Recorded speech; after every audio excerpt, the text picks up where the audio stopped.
Salut tout le monde, bienvenue au podcast de vos frères. Cette semaine, pour le True Crime, je vais parler d'un docteur qui a tué vraiment beaucoup de ses patients.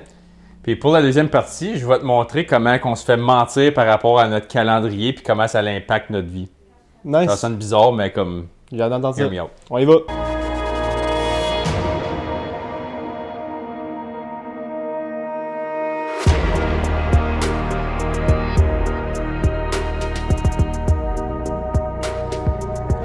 Il va, mon Ben, cette semaine. Ça va bien, toi? Ça va bien?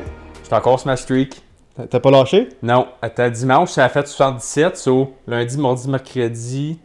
On est mercredi, là? 80 aujourd'hui. Pour ceux qui n'écoutent pas, streak de gym. Oui. Tous les jours, ils s'entraînent. Comme c'est rien d'intense chaque jour, il y en a des plus intenses que d'autres, mais je fais Obviously. quelque chose chaque jour de physique. J'étais à 80. Là, j'ai modifié un petit peu mon affaire là, parce que je faisais un peu de comme strength workout chaque jour, mais là, comme je récupérais pas.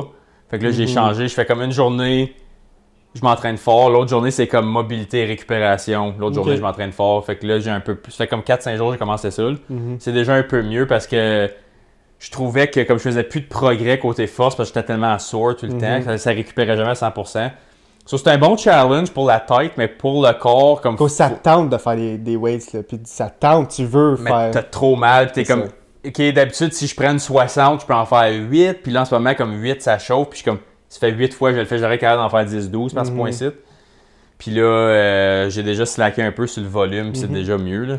Good. Fait que faites pas juste vous entraîner pour être cave non plus. Là. Si tu fais pas de progrès, c'est bien beau le faire chaque jour comme un guerrier, là, mais si ça te fait mal ou que tu ne progresses pas, ça vaut pas la peine. Là. Ben, pareil comme moi, je suis blessé en ce moment à l'épaule, comme tu le sais. Ouais, ça fait Puis, une couple de mois. Ça fait une couple de mois, puis ça s'arrange pas. Mais c'est parce que je m'écoute pas. Tu sais, je continue à faire des bras, je continue à faire du dos. Le pire, c'est que je peux pas faire de chest. Au gym, c'est impossible de faire de chest. Mon épaule est pas capable. Puis je me suis dit, gars, je vais faire dos puis bras pareil. Parce que, tu sais, ça l'utilise pas mon épaule exactement. Puis je vais juste réduire les poids un petit peu. Très mauvaise idée.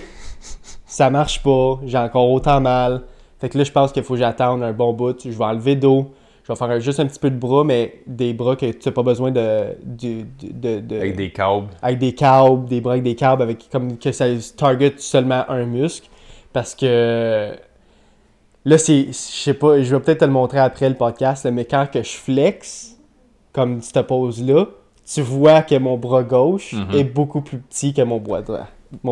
Moi, je te dirais, récupère-les, man, parce que, longue histoire courte, là, j'ai arrêté de jouer au hockey compétitif j'ai fini mon junior en 2016.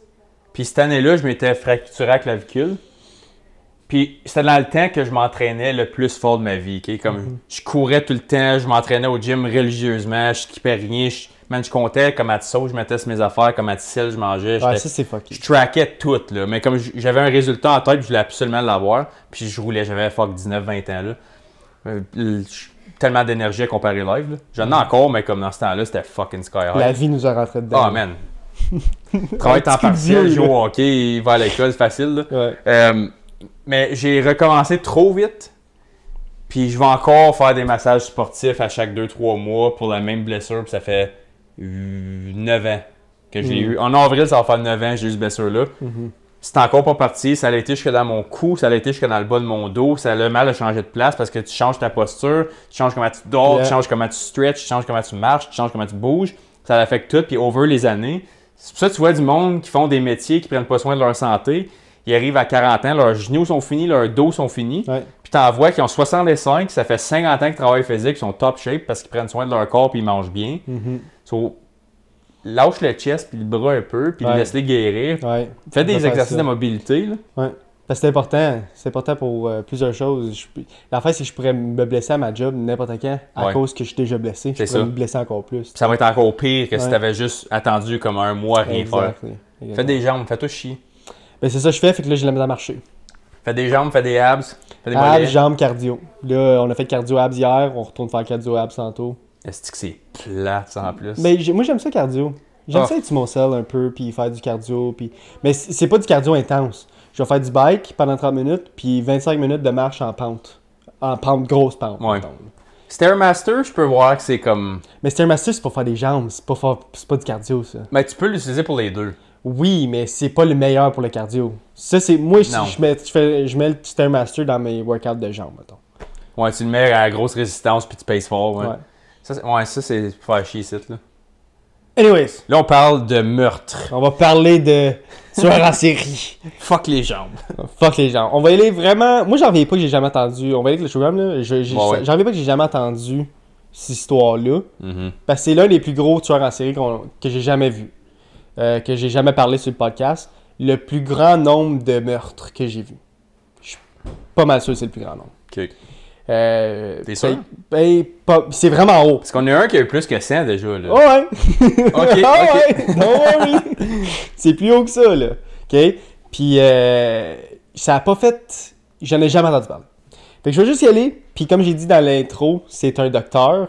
Fait que c'était pour ça que le nombre est aussi haut. C'est parce que c'était tellement facile. Ok, ouais. Je vais y aller. Harold Frederick Shipman, connu de ses proches sous le nom de Fred Shipman, était un médecin généraliste anglais et un tueur en série. Il est considéré comme l'un des tueurs en série les plus prolifiques de l'histoire moderne, avec environ 284 victimes en une trentaine d'années. Ça, c'est des meurtres spécifiquement, pas juste des blessures incluses. Là. Des meurtres, tuer du monde. Confirmé. C'est là que ça devient un peu Ok. sketch, puis un peu touchy. Fort probable. Fort probable que c'était 254 parce qu'il a juste été retrouvé coupable de 15. Parce qu'il y avait juste assez de preuves pour 15. Parce que sur un fil de 30 ans, c'est très dur à dire « Hey, v'là 25 ans, t'as donné trop de drogue à cette personne-là, Oublie puis elle est ça, morte. man. » Oublie ça, tu pourras jamais. Mais les investigateurs ont regardé tous les cas de décès qui étaient sous le nom de Shipman, puis il est arrivé à une conclusion de 284. Avec le Que pattern. c'était genre. tout sketch. Le Ok. même pattern, que c'était tout sketch, puis qu'il est mort de la même façon que les celles qui étaient retrouvées coupables de 15. Là. Ouais. Que c'est le même pattern, la même manière, le même... Tout est weird, tout est sketch. Tabarnak, ok. Une enquête de 2 ans sur tous les décès certifiés par Shipman a été examinée. Elle a révélé que Shipman ciblait des personnes âgées vulnérables qui lui faisaient confiance en tant que médecin, les tuant soit par une dose mortelle de médicaments, soit par une prescription, excusez, Tabarnak. j'ai eu la misère, anormale. À ce jour, Shipman, surnommé Dr. Death et l'ange de la mort, est le seul médecin britannique à avoir été reconnu coupable du meurtre de patients. Je peux-tu juste dire que Ange de la mort comme nom de serial killer, c'est un peu badass? C'est vraiment badass. Ange de la J'ai mort. rasé de pas le dire parce que j'étais comme Chris. Ça lui donne un peu de. Il sonne nice. C'est ça de nice, le gars. L'ange de la mort. Ouais. Tabarnak. Shipman était particulièrement proche de sa mère, décédée d'un cancer de poumon à l'âge de 17 ans. Son décès est survenu d'une manière similaire à ce qui allait devenir son propre mode de tuerie. Au dernier stade de sa maladie, un médecin lui administrait de la morphine à domicile. Shipman a vu la douleur de sa mère s'atténuer, malgré son état terminal, jusqu'à sa mort le 21 juin 1963. Fait que le monde pense que comme, vu que ça était vraiment proche de sa mère, il aimait vraiment proche de sa mère, il a regardé sa mère comme souffrir, puis administrer des médicaments, ça l'aidait à se calmer, puis à filer mieux, puis jusqu'à sa mort. Fait qu'il disait comme, ah, la mort, c'est une belle chose, mettons. C'est la fin de la souffrance. C'est à la fin de la souffrance. Fait que lui, il pensait qu'il fallait quelque chose de pas pire dans le fond. Un petit peu, on va en parler un petit peu plus de Ça a loin dans dérapé. l'histoire. Je pense pas que ça a dérapé, mais lui, éventuellement, comme il admet ce qu'il a fait était pas correct, mais d'un sens de comme, si j'aurais à recommencer, je pense que je ferais ça de la même manière, mettons. Ça avait l'air à marcher. C'est un peu sketch. Ben, si tu le fais 285 fois, c'est parce que tu fais fonctionne. là. Ouais. Ben, pas non seulement ça, mais non, Ça que passe. ça passe. Ça passe dans le beurre. If it ain't broken, don't fix it. C'est Là. ça. Le 5 novembre 1966, il a épousé Primrose May Oxoby. Le couple a eu 4 Ouais. enfants. Ouais, c'était vraiment dur. Mais je pense que je l'ai mal prononcé. Ben, ça sonne. Okay, Oxtoby. Ils ont eu 4 enfants. Fait qu'il y avait 4 enfants. En plus. Ouais. Shipman a commencé à travailler à l'infirmerie générale de Pontefract dans le West Riding au Yorkshire et en 1974, il a occupé son premier poste de médecin généraliste au centre médical Abraham Ormond de Todmorden, une ville, ça sonne bien. Hein? Ouais, c'est parfait. L'année suivante, Shipman a été surpris en train de falsifier des ordonnances de pétidine pour son propre usage. Il a été condamné à une amende de 600 € et a brièvement suivi une cure de désintoxication à York. Il s'est pas fait enlever sa licence, par exemple.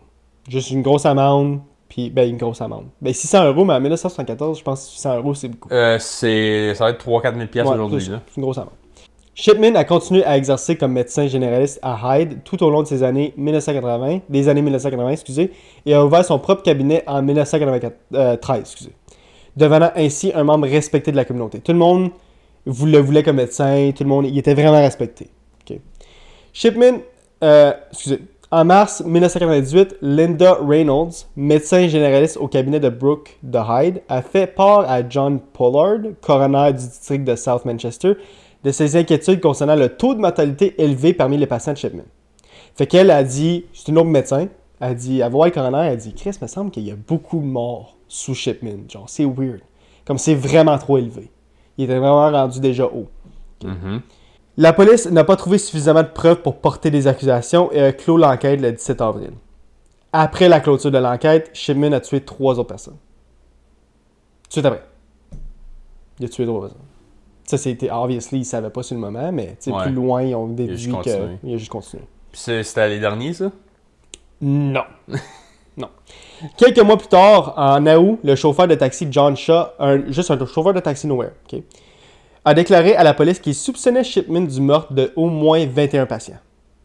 Shaw a commencé à avoir des soupçons lorsque de nombreuses personnes âgées qu'il avait amenées à l'hôpital, apparemment en bonne santé, sont décédées peu après les soins de Shipman ou sont morts à l'hôpital. Puis comme c'est weird, parce que je le voyais, il était top shape, le paf va à l'hôpital puis il est mort. C'est weird. La dernière victime de Shipman fut Caitlin Grundy, ancienne maire de Hyde, comme la maire de la ville, retrouvée morte à son domicile le 24 juin 1998. Il fut la dernière personne à la voir vivante. Il signa plus tard son certificat de décès, indiquant la cause du décès comme étant la vieillesse. C'était pas la vieillesse. La fille de Grundy s'inquiéta lorsque son avocat l'informa qu'un testament avait été rédigé, apparemment par sa mère, avec des doutes quant à son authenticité. Le testament excluait sa fille et ses enfants, mais léguait 386 000 € à Shipman. Quasiment 400 000 € à Shipman. OK. Obviously, anguille sous roche. Quelque chose qui marche pas, là. Okay? Elle se rendit alors au poste de police et les policiers ont ouvert une enquête. Le corps de Grundy fut exhumé et ont découvert des traces de diamorphine. Tu sais quoi? Non. L'héroïne. Mais c'est comme le médicament version. Genre. Okay? La version clean. La version clean. Souvent utilisée pour soulager la douleur chez les patients atteints de cancer en phase terminale. Shipman affirma que Grundy avait été toxicomane et leur montrait des commentaires qu'il avait écrits à ce sujet dans son journal médical informatisé. Comme lui, il était comme « Ouais, mais c'est pas moi qui l'ai donné, là, c'est elle qui était toxicomane, puis check, je l'ai écrit dans mon rapport, genre. » Mais l'examen de son ordinateur par la police révéla que les inscriptions avaient été rédigées après la mort de Grundy. Il était capable de tracker ça comme du monde, non? Ouais. C'était tout digital, ça? C'était tout digital. Là, c'était rendu en 1998. Okay. Actually, il utilisait les affaires digitales. Là. Il y a un ordinateur puis tout, puis on était capable de retracer. Quand même, ouais. Je m'attendais. Quand tu m'as dit ça, j'étais comme Chris. Bravo la police, pour vrai. C'est les années 1900, comme des années 2000, c'était très dur de faire ça. Police, oui. Okay? C'était proche des... comment je peux dire... tu sais, là, le gros database, là, comment tu appelles ça encore? Là? Ça fait comme 3 fois qu'on fait ça. À chaque fois. Codis. C'est ça. Codis venait de sortir, tu sais. Ouais, c'est fin 90, ça. C'est 97. Fait que, comme, obviously, ça a été vraiment... Moi, je pense que... C'était aux States, Codis, non? Y avait-tu ça en Angleterre? Ben, je pense que Codis, c'était une base de données américaine, mais que les autres pays pouvaient utiliser s'ils demandaient, mettons. Okay. Mais Codis, c'est vraiment comme américain. Mais c'est parce qu'on va dire que tu vas en Angleterre, ils peuvent avoir accès à Codis, je pense, mais c'est parce qu'il n'y aura pas de database des Angleterres. You know? Ça sert quasiment à rien un peu, dans le fond. Anyways. Shipman fut arrêté le 7 septembre 1998 et se vit confisquer une machine à écrire Brother, du même type que celle utilisée pour rédiger le faux testament. Fait qu'encore une fois, une autre grosse preuve. La police a enquêté sur d'autres décès que Shipman avait certifiés et a examiné un total de 286 cas, mais a trouvé assez de preuves pour seulement 15 cas. Ils ont découvert une pratique consistant à administrer des doses mortelles de diamorphine, à signer les certificats de décès des patients, puis à falsifier les dossiers médicaux pour indiquer qu'il était en mauvaise santé. Comme c'était un gros plan, puis obviously c'était pas correct, puis il s'est fait pogner comme... Il s'est fait pogner, puis... Mais il a quand même tué 296 personnes en 30 ans, fait qu'il a passé 30 ans sans se faire pogner, que tout a passé sous le radar. Là. C'est juste à la fin du 30 ans qu'il y en a une qui a levé les yeux un peu. Mais ça a pris beaucoup. Ça a pris une autre docteur qui était proche de lui qui disait Chris, me semble, beaucoup de patients qui meurent sur toi. Genre, puis il était comme, c'est beau, c'est beau. Puis lui, elle l'a dit au coroner, le coroner l'a dit à la police a fait une investigation, pas assez de preuves, il a continué à tuer du monde. Puis là, c'est tout. Ils ont réussi à trouver ça à cause d'un cab driver, un chauffeur de taxi. Il a juste dit crime, j'apprends tout le temps là, puis ils sont en top shape. Puis là, ils ont réouvert l'investigation, puis c'est là qu'ils ont trouvé toutes les affaires. Puis encore là, c'est bizarre pour un chauffeur de taxi parce qu'il sait pas quel docteur s'en allait voir ce monde-là. Là. C'est parce qu'il avait son propre cabinet. Faut oublier. Il savait que c'était pas un hôpital. Là. C'était à lui la place. Okay. C'était un cabinet. Ok, j'ai rien dit de bon. Ouais.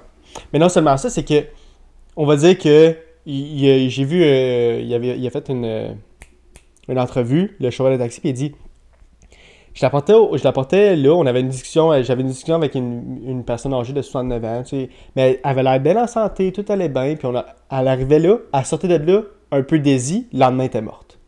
Comme c'était vite de là, comme j'étais plus capable d'y parler, comme on n'avait plus de conversation, on dirait qu'elle rentrait là, elle se faisait droguer, elle sortait, puis elle mourait le lendemain.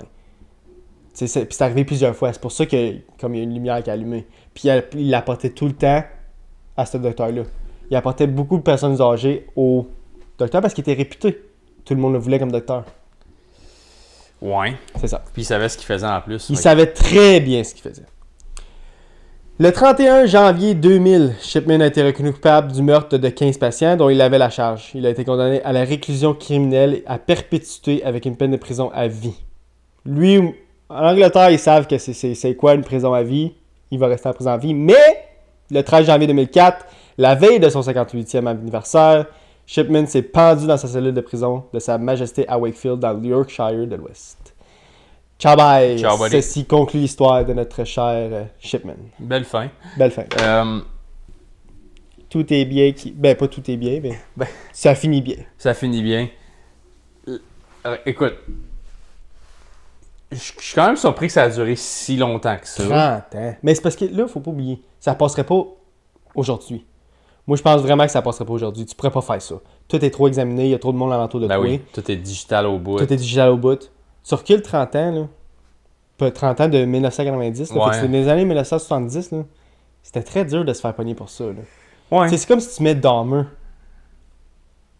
Maintenant, en 2022, genre.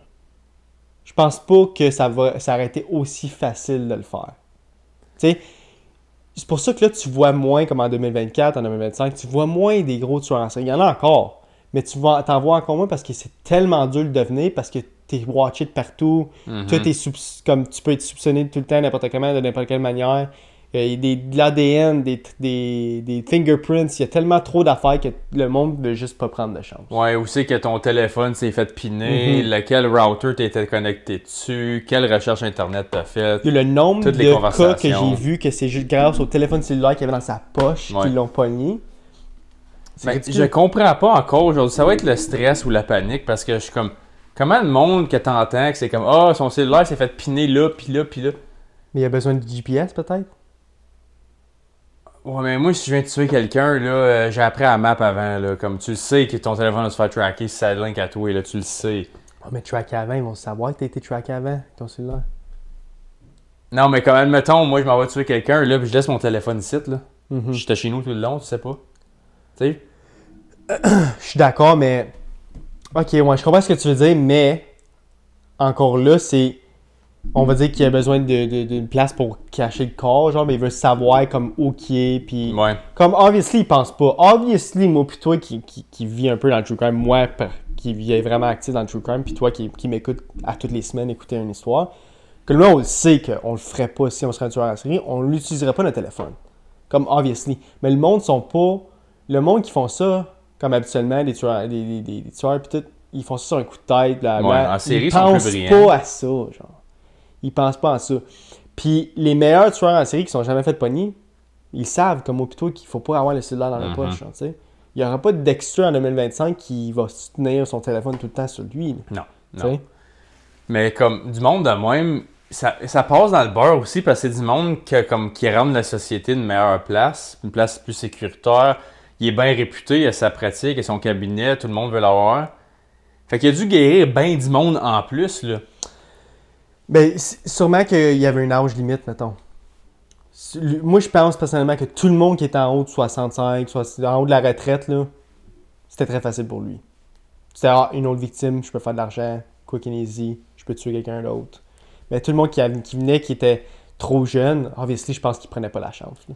Fait que lui, dans le fond, son motive à cause de sa mère, c'était basically, ils sont rendus assez vieux, il est temps qu'ils partent. Un peu. Puis quand il est allé en prison, puis que il a jamais admis jusqu'à temps qu'il s'est rendu en prison. Rendu en prison, il a admis, ok, oui, j'ai tué une couple de personnes, pas autant qu'ils disent.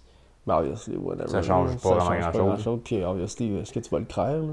Whatever. Mais il dit genre, je m'en allais avec ça, là. Je sais quoi, là? L'affaire de sa mère, son motif. C'est ça. Il a jamais ouvertement dit ça. C'est le monde qui ont déduit ça de comme, hey, ta mère est morte quand t'avais 17 ans, ouais, pourquoi t'es devenu docteur, ouais, parce que j'ai vu ma mère, blablabla, puis, tu sais. Ben, 1 plus 1, là, Chris, il le fait pas pour le fun, là. Ouais. Puis si oui, comme il aurait eu une game avec ça, puis il l'aurait dit, parce que son ego, il aurait été trop gros, il aurait voulu prouver quelque chose, puis il disait, je suis tellement smart, j'étais capable de le faire pendant 30 ans, vous m'avez pas pogné, gang de cave. Il y aurait eu un ego trip quelque part, puis lui, il en a pas eu. Obviously, il s'est shooté dans le pied quand il a changé le testament d'une madame qu'il connaissait à peine, genre. 400 000 balles. Quasiment 400 000 euros, là, qui est beaucoup plus que 400 000 balles. Qui est combien? 396... 386 euros, là, tu frôles le 600 canadiens. Ouais. C'est ça. C'est de la grosse pièce, là. Ouais. C'est beaucoup d'argent. Pour quelqu'un qui faisait déjà du bon cash, là. Mais j'avais jamais entendu cette histoire-là. Je non trouve plus. ça fucking. On a parlé d'une nurse qui tuait du monde. Ouais, puis j'étais comme, j'ai jamais vu d'autres histoires comme ça. Puis elle avait perdu sa licence comme 2 fois, quelque chose de même. Elle avait perdu sa licence 2 fois. Ouais, quand elle était in and out de plein de places, elle était elle weird, était mardeuse, alcoolique au bout. Non, elle était la crotte au cul, là, mardeuse. Là. Je me souviens plus c'est quoi son nom. Là. Moi non plus, mais c'est pour ça au début, j'étais comme Chris, ça tire à part. Elle a été chanceuse dans ses... Il y a une fois, la police l'a pogné, mais ils ont mal emballé les indices, me semble. Puis là, c'était comme, ben là, on peut plus la retenir à cause qu'on a plus l'indice. Puis anyway, c'était vraiment mal fait. Là. Anyways, ceci conclut le True Crime de cette semaine. Merci à tout le monde qui écoute le True Crime. Oui. T'avais-tu autre chose à ajouter? Non. Non?